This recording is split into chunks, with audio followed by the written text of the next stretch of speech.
Fried rice నేను చెప్పినట్టు చెప్పించుకో, ఏపిచ్చుదాని.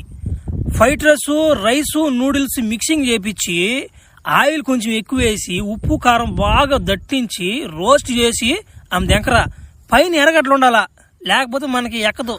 హాయ్ అండి, రీసెంట్గా ఇన్స్టాగ్రామ్లోని యూట్యూబ్లోని చాలా ట్రెండ్ అయిందండి ఈ వీడియో.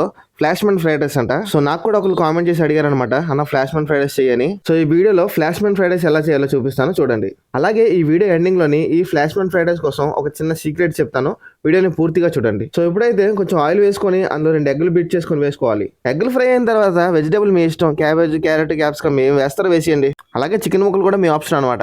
ఇవన్నీ వేసిన తర్వాత ఒకసారి బాగా రోస్ట్ చేసుకోవాలి. ఇప్పుడు మన ఫ్లాష్ మ్యాన్ చెప్పినట్టు కొద్దిగా రైసు, కొద్దిగా నూడిల్స్ అందులో వేసేయాలి. రైస్ నూడిల్స్ బాగా మిక్స్ అయ్యేలాగా ఒకసారి కలుపుకోవాలి. ఇప్పుడు ఇందులో కొంచెం సాల్ట్, అలాగే కొద్దిగా వైట్ పేపర్, కొంచెం అరోమాటిక్ పౌడర్ వేసుకోవాలి. దాని తర్వాత మన ఫ్లాష్ మ్యాన్ చెప్పినట్టుగా కొంచెం కారం ఎక్స్ట్రా వేసుకోవాలి. అలానే కొద్దిగా చికెన్ మసాలా కూడా యాడ్ చేసుకోవాలి. ఇవన్నీ వేసుకొని హై ఫ్లేమ్లోని ఒకసారి నూడిల్స్ని బాగా కలుపుకోవాలి, ఎందుకంటే ఆ స్మోకీ ఫ్లేవర్ దానికి పట్టాలి కాబట్టి.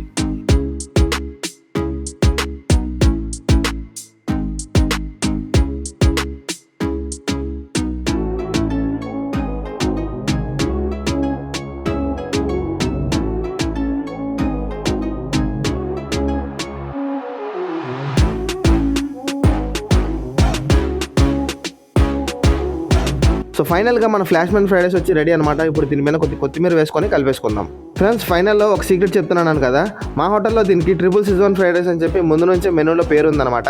మరి మీరు ఒకవేళ దీనికి వేరే పేరు పెట్టాలనుకుంటే ఏం పేరు పెడతారో కామెంట్ చేయండి.